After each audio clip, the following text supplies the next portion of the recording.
Good morning, good afternoon, and good evening, and welcome back to another episode of Top Tier Talk. This week, Man United take two L's to West Ham and Brighton, and Chelsea lose 3-1 to Arsenal. But in the biggest news in football this week, Chelsea are staying in the Premier League after a 3-1 victory against Bournemouth. So, Amir, take it away.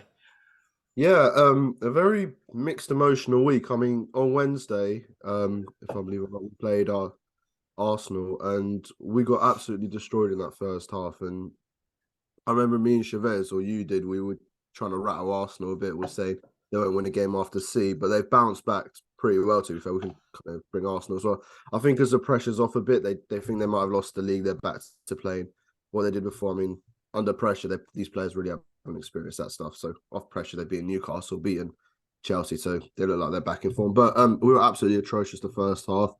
I've never seen us get dominated like that against Arsenal. Got a goal back in the second half, so we did win the second half. To be fair, so yeah, that one too to them. But yeah, the Bournemouth game. At 1-1, I was really nervous because Kepa did keep us in it. They were piling on pressure. 2/3 of Bournemouth since Gary O'Neill's coming, he's done an absolutely tremendous job. Maybe up there for a manager of the year contention. It's not going to win it, but definitely in the talks with it. But we ploughed through second half, got that lucky goal with Badashiel, keeper saves it into the goal.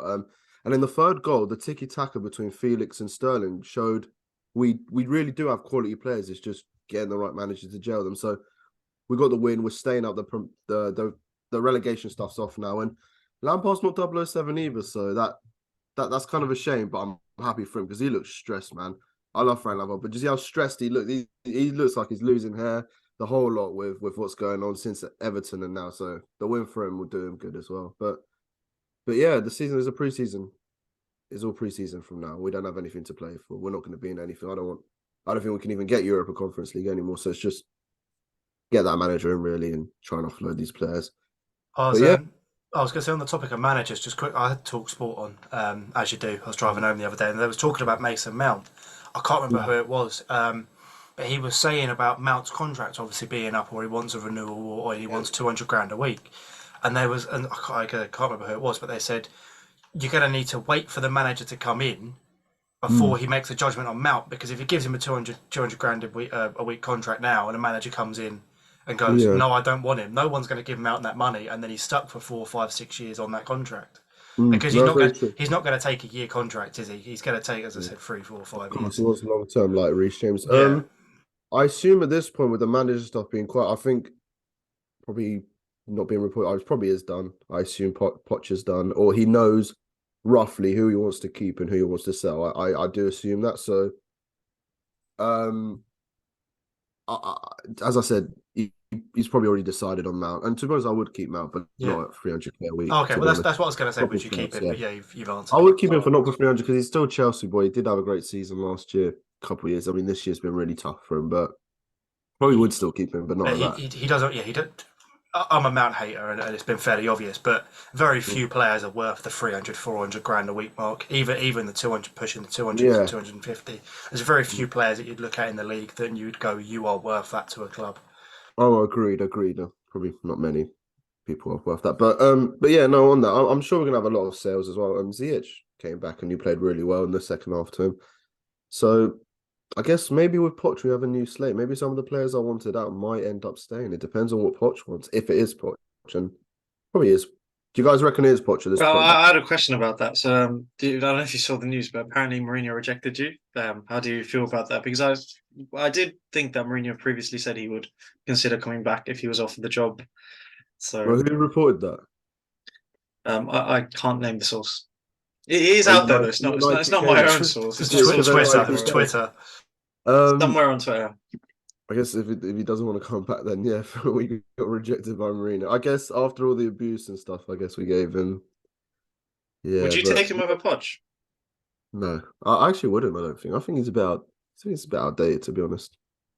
I want Um, Poch now at this that's point. outrageous. You would have to take Mourinho over Poch. If both were available, both were motivated to Yeah, I manage know, Chelsea but next then but season. then the stigma of wanting the project manager stuff, then there's all nonsense. And what I've been believing in what Todd Bowley and the co want is completely false because Poch is a project manager still, and Mourinho that's could be what a I project want. manager. No, he's a Like it free could be his season. final stint Free at season done. Chelsea. Free season, no. I don't want to. No, I was talking. I was talking I to would have another one. entertained it, but no. I was going to say I was talking to another one of my friends who's a Chelsea fan, and I was like, you would get Mourinho in, but he's not a project manager in any stretch of the imagination. It's going to be probably his final job. He'd come back to where I know the whole Porto stuff, but where he really made his name was Chelsea, wasn't it? I assume the platform wise. I mean, obviously Porto put him on the map, but I think he really Yeah, he excelled. excelled at Profile Chelsea. of Yeah, Chelsea, it'd be definitely. like a last hurrah. He'd come back for a year, win a trophy, no matter what trophy it is, within a couple of years, and then leave. Or it would go wrong and leave a sour taste in your mouth because same as Tuchel, you look at like Tuchel at Dortmund and PSG and Chelsea. Yeah. Mourinho is the same in regards if he loses the dressing room, whether it's the Well, I players mean- or the actual board. There's always an argument there between Mourinho, whether he's right or wrong. There's always an argument.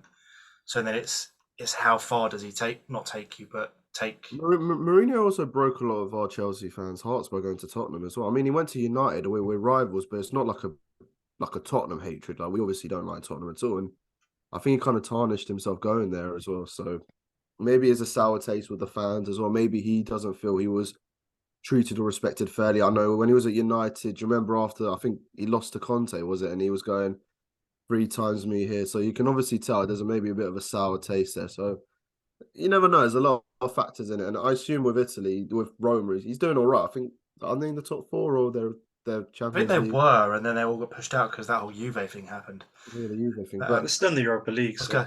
Okay. One final point, as you touched on with breaking your heart. Frank Lampard, is he going to ruin his legacy at Chelsea, or has he ruined it a little bit by coming back and doing this job, or before the previous job? I think you should judge legends of your club differently as a manager and a player because there's 2 different ball games. So for me, Frank Lampard's my favourite Chelsea player of all time. He absolutely hasn't. But as a manager, he's obviously, we can all tell, he's not good enough. Same with you, Chavez. Ole Gunnar Solskjaer, love the guy, but he's not. You can't judge him the same. So which Lampard's always going to have a backing at Chelsea, and he can't do wrong in most Chelsea fans. I think more people abroad obviously are more vocal about him than the ones here because obviously see him every week English as well. But for me, never, he could never. Do you think he could manage again? Like, do you think he's capable of managing a team? He's going to be at the Vic in a year's time. I'm telling you now. I feel like he's going to have to take a step down. I think maybe back to the champ. If I'm honest, he needs to rebuild his name like he did at Derby. Because I'm telling you, he'll be at the Vic at some point soon. It's going to happen. Take him on, like, honestly. He'll be at Watford. Yeah, but your club's like the local prostitute. Like, every manager has a go. It's the best job in football. I gone. say this all the time. It's great. I'm sure he will. Won't even affect his legacy. I think he needs to rebuild himself. Maybe do what I know. Carrick obviously wasn't managing before, but try and build your name in the Championship. Go about your work quietly and get noticed that way again. Because you can see at Everton, it was relegation battle. Chelsea, it's not really worked out for him. He should be getting more wins at Chelsea. So if he's going down that route, punditry, man, I liked him at BT. Get back to punditry. Him and Stevie G. Moving swiftly on, I suppose, to the joke club of this week in football, Manchester United, and more importantly, David De Gea. Take it away, Suez. Okay, so the Brighton game, I actually thought there's a lot of Man United fans make statements after games, very long-term statements. So you'd be very surprised, but a lot of people are Ten Hag up now. What the hell? You're joking. You're joking. There are a few. It's just our fan base is divided into about 15 fan bases, and each one has its own qualities, its own deficiencies, and its own mental disorders. So obviously there are people that are not happy with Ten Hag and his public backing of David De Gea, but to be honest, unless you guys were willing to see Jack Butland for the end of the season, the manager's going to back his player, and it might not necessarily be that he wants to keep him, but he can't just come out and say that De Gea can't say what we're all thinking about De Gea right now, which isn't very nice things.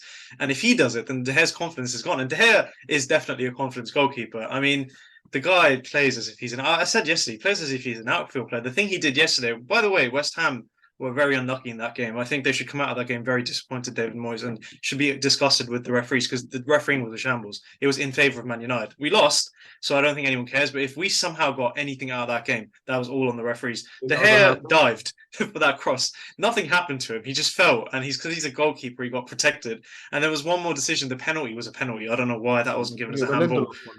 Yeah, 100%. Oh yeah, that was.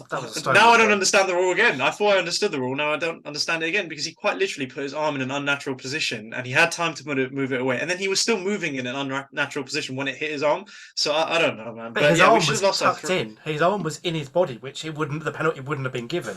And it's like he's done that, isn't he? Like in the way of the ball. It was big 6 so bias. it probably should have been 3-0, but one thing I will say, and I'm not saying this from a point of Man United bet, but West Ham are not as good as they used to be. Even in that game, that was more to do with us being shit than West Ham. The only player that really stood out for me was Declan Rice. You can see, I understand now, like with Rice, he's not just a defensive midfielder.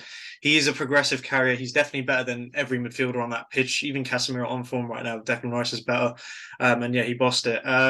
Aside from that, the Brighton game, I mean, I said from the start, Brighton are a better footballing team than us, but we actually we matched Brighton. We did well. Then we just got really lucky. Luke Shaw was the man of the match that game, and he just gave away a pen in the last second. By the way, I don't know, Mayor, you were at the game yesterday. Luke Shaw, you had a look at him. Very good. Looks like he's played centre-back his whole life. I really enjoy watching him play there. Feel bad for him. Yeah. Yeah. I was going to, because obviously I watched the United West Ham game with you. I'm going to have to put my hands up and apologise about David De Gea. I know we've had a lot of back and forth about David De Gea, and I've obviously been pro De Gea because for me, what I've seen of De Gea, he saved you guys numerous times in your worst seasons. But even this season, especially yesterday, he doesn't look confident with his feet, and I can see Ten Hag wants to play that way. The one thing I backed him on shot stopping, you got to be saving that.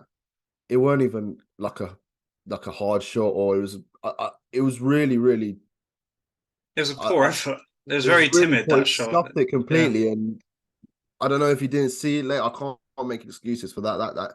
That's a routine save for him, and yeah, I think De Gea has to go at this point, just to keep. It's not even about the mistake as well. I don't know if you know, the whole game revolved around him. Like there was other moments where he tried to catch a ball, completely went out of his hand.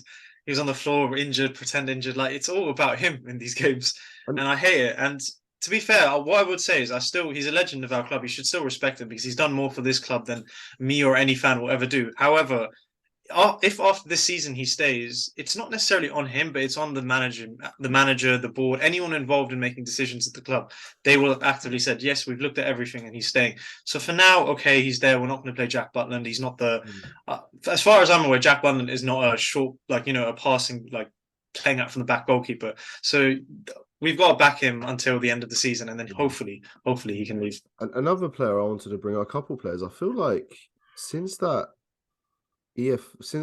League Cup and since that 7-0 hammering, I don't think you guys have played well. What I used to praise you guys on was you might not play well in games or look the worst team, but you still grind results. And recently, especially your away form against the top 10, isn't it? It's really, really poor. So what do you think is it just the squad's not good enough, or the extra players, or the injuries of or the Casemiro suspension? What was kind of led to this like poor form for you, would you say? There's a few turn of events. So I think Casemiro, once he got his last suspension, he's moving scared now. Like he doesn't do as much as he needs to. And it's understandable. He's got a mental block now. The other thing is, with us, we need our 11 best players on the pitch to play to a level which is anywhere near Man City and Arsenal. So that's not going to happen now because Lissandro's out and Varane's out. So straight away, we're not going to play to that level, and that's the problem. So we'll just need to get better players in depth, which we don't have. Aside from that, I don't know. It's just the season needs to end. I can't even believe we're in a top 4 battle. We were supposed to be in a title race, and now this has happened. So yeah, even I know people said if Ten Hag doesn't get top 4 from here, you should sack him, but absolutely not. Because again, my prediction was that we would not get top 4 this season. I know things change in mid-season, but generally speaking, no top 4 plus cup run. That's what I thought. So we won a trophy, we've got another final, and we are here still looking very comfortable in top 4. So yeah, another player that I remember, I know you and Daniel had a lot of back and forth for, that you said, why don't you rate him, etc., was Marcus Rashford, and he's been firing blanks lately as well. Firstly, I want to ask Dan, do you think you were right in this argument about Rashford's? Obviously, he had a great spell, didn't he? And has obviously gone back to being the old Rashford. What would you? I'm always right. No.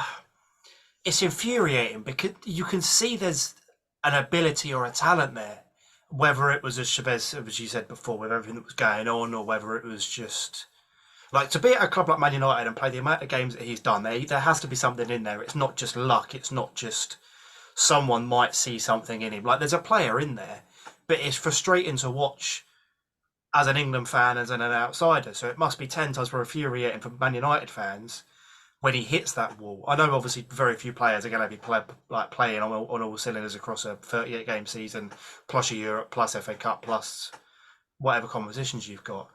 But it almost comes to a point, like, Shabazz, how old is he now? 25?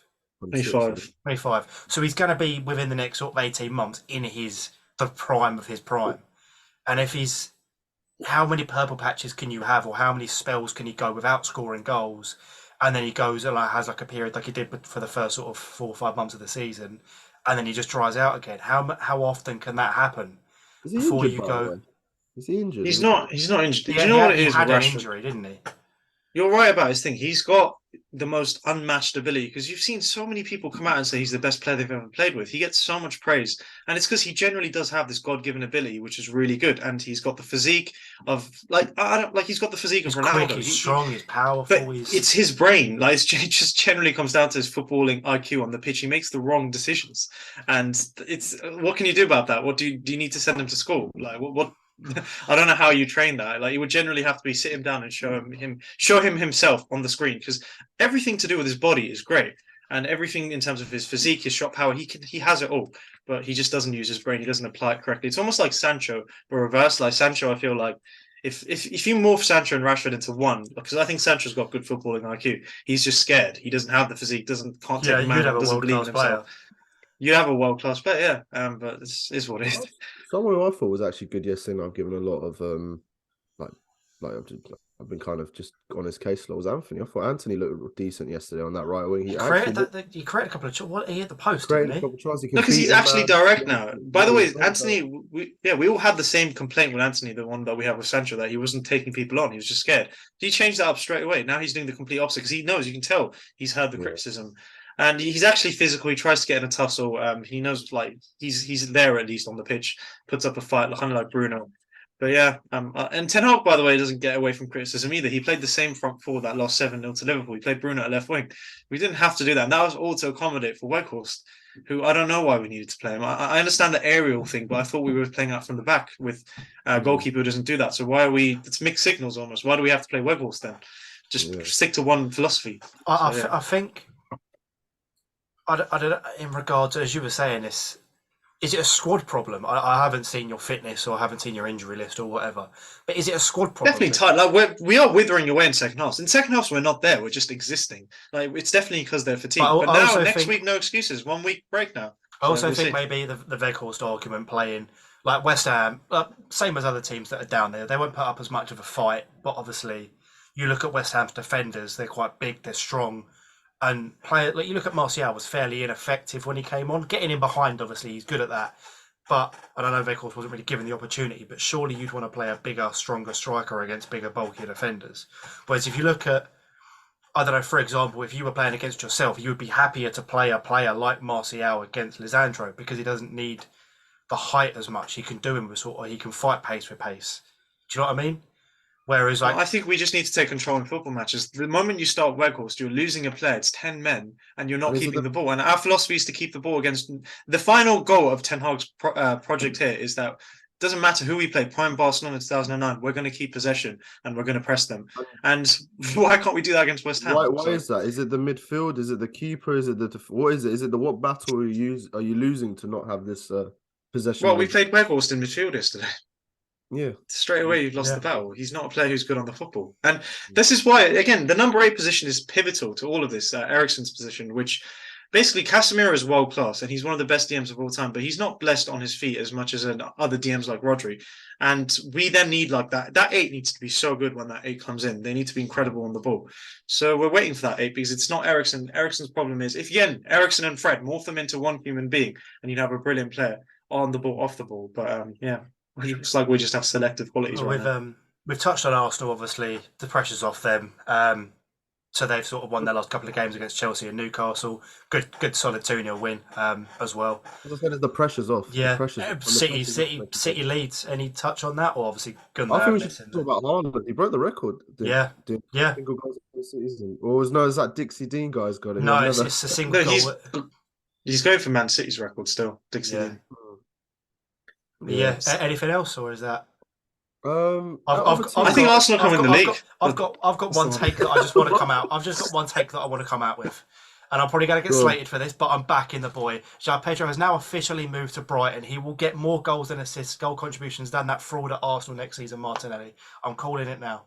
No, he won't. I'm backing the boy. He is going right to the very top, and I'm going to back him at Brighton. If they keep Zerbi and keep on playing the way they're playing, that boy is going to Pedro will take get more goals. and assist than Martinelli. He'll get more goal contributions than Is he Martinelli. like a Premier McAllister League. replacement? Is he a McAllister replacement, João Pedro? He can play anywhere across the front three. But yeah, I'm presuming provided he leaves, he'll slot into the role behind the striker. Yeah, I'm back. Champions League's coming as well. Very quickly, boys, what do you lot think? Obviously, we've got the Milan derby in City, Real Madrid. Who do you guys think could progress, or do you reckon it's City's year this year, or gone? I was going to quickly just say, the only thing I have to say about the Champions League is if Real Madrid beat this Man City team, then Real Madrid will never lose the Champions League in history, because this is it now. This is the best Man City they're ever going to get. And if they can beat that, if they can go against the odds to that level, then I'm sorry, but they're the scariest team in the Champions League history, because this Man City team is a joke. At the moment, though. Haven't you seen how many Champions Leagues they won? Like, they are Champions League royalty, Real Madrid. And do you remember last year with Rodrigo, the two in the 90th minute and a half or something, whatever it was? They do bottle the Champions. I can't wait. It'll be a good game. It's going to be such a good game, and the Milan derby as well. Any that'll be a Champions League tie with no home and away leg. It's just both at the San Siro, really, isn't it? It's, I reckon that'll be a good game. To be fair, Italian football's obviously we saw with Napoli again. They've gone quite far. They had 3 teams. They had both the Milans and Napoli in the quarters. Yeah. Am I missing anyone else? No, it's just Benfica and yeah, other teams. Yeah. So again, they've come quite far. It's usually. It's quite often the Spanish teams, you get your Barca, Madrid and your Madrid, and obviously England have been up there recently with obviously Spurs and Chelsea and obviously City, and obviously we're going to have Arsenal and whatever in the competition next year. But I reckon that'll be a good game. But it's quite weird. You look at a few years ago when Spurs made it to the final, when teams play like teams from their own league, they don't tend to, like results don't. They're not normalities. Like that Spurs side shouldn't have beaten that Man City side over one game, let alone 2 legs, and they held out, and it's weird. But it's something that it happens in the Premier League as well. So Tottenham usually do get the number over City. It's like a bogey team for them. I mean, oh yeah, but again, we're talking as like that Spurs over 2 legs as well. They've got 2 attempts to do them, and the Spurs never. I think really tear apart City. The actual Champions League final is Madrid Man City. The other game is great for spectacle, great atmosphere, whatever. But whoever wins that Madrid Man City game will win the UCL. In a one-off tie, I just see AC and Inter wither. These teams we're looking at right now, Madrid and Man City, cup games, unbelievable. So yeah, they'll do the job unless Man City bowl it. That would be embarrassing. You never know; it could happen. So that's going to be a fantastic game. And last minute to go. What do you lot think of?